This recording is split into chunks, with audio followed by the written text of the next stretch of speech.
10 മാസം ചുമന്ന പെറ്റ ഉമ്മയെ മറന്നാൽ പച്ചവെള്ളം കിട്ടാൻ നേരം പെറ്റ ഉമ്മ തരുമേ.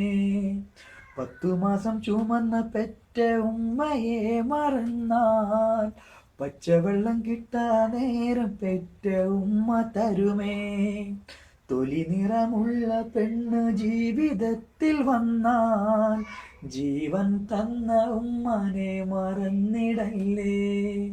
10 മാസം ചുമന്ന പെറ്റ ഉമ്മയെ മറന്നാൽ പച്ചവെള്ളം കിട്ടാൻ നേരം പെറ്റ ഉമ്മ തരുമേ. തൊലി നിറമുള്ള പെണ്ണ് ജീവിതത്തിൽ വന്നാൽ ജീവൻ തന്ന ഉമ്മനെ മറന്നിടല്ലേ. ഭാര്യമാരെ വാക്കു കേട്ട് ഉമ്മയെ വെറുത്താൽ ഉമ്മ തന്ന പാലിന് എന്തർത്ഥമുണ്ട്. സുഖദുഃഖമെല്ലാം വിട്ടു 10 മാസം നിന്നെ ചുമന്നതിനാണോ നീ കൊടുത്ത കൂലി. 10 മാസം ചുമന്ന പെറ്റ ഉമ്മയെ മറന്നാൽ പച്ചവെള്ളം കിട്ടാൻ നേരം പെറ്റ ഉമ്മ തരുമേ.